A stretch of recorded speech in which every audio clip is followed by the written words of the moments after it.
पहाड़ी बुजुर्ग में भागवत कथा के दौरान वृंदावन महिमा का भावपूर्ण वर्णन। गोचरण और गोवर्धन लीला ने किया श्रद्धालुओं को भाव विभोर। चिरगांव ग्राम पहाड़ी बुजुर्ग में चल रही श्रीमद् भागवत कथा के दौरान कथा व्यास पंडित रमाकांत व्यास ने वृंदावन की महिमा का भावपूर्ण शब्दों में बखान करते हुए कहा कि वृंदावन की कण कण में भगवान श्री कृष्ण का वास है।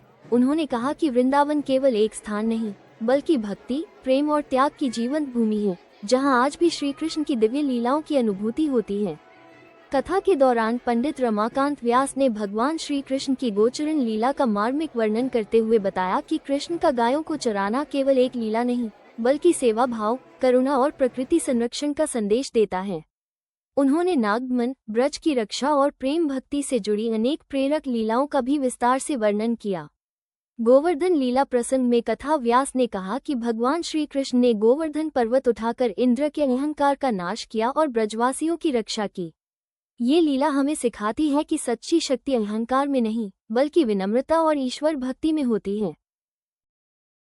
उन्होंने श्रद्धालुओं को संबोधित करते हुए कहा कि मनुष्य जन्म अत्यंत दुर्लभ है और कथा श्रवण, सत्कर्म तथा भक्ति के माध्यम से जीवन को सार्थक बनाना ही सबसे बड़ा पुण्य है।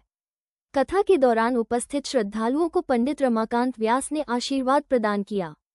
इस अवसर पर विधायक राजीव सिंह, पंजाब सिंह बबीना, देवेंद्र गुप्ता, उमाशंकर शास्त्री, आनंद कुमार कानपुर, नंदू गुप्ता, रिंकू दांगी, ब्रिजराज सिंह, स्वतंत्र गुप्ता, दिनेश पाराशर, मनमोहन खेड़ा, रामू नेता, पवन राजपूत, वीर सिंह सिसवारा, संजय सिंह, अतर सिंह, निर्मल दांगी सहित बड़ी संख्या में श्रद्धालु उपस्थित रहे।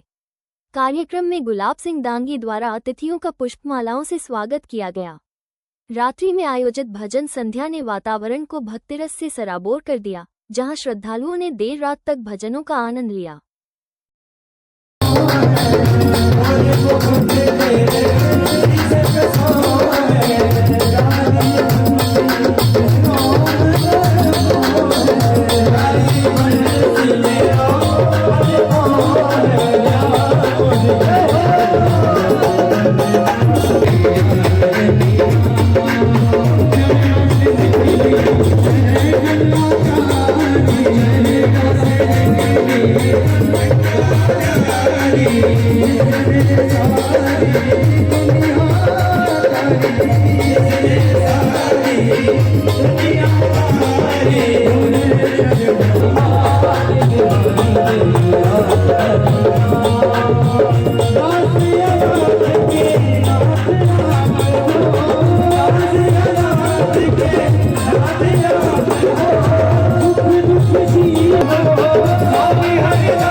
हरे ओम मंगलेशमय जंते देव संति देवा हरि ओम एकदंताय विद्महे वक्रतुंडाय धीमहि च विद्महे कन्याकुमारी च धीमहि तन्नो धर्म के अधर्म का नाश हो, प्राणियों में सद्भावना हो, विश्व का कल्याण हो, सत्य सनातन धर्म की जय हो। भागवत भगवत प्रसाद लेते हुए प्रस्थान करेंगे। पुनः कल की पावनी कथा अमृतपान करने के लिए उत्साह वर्धन करें।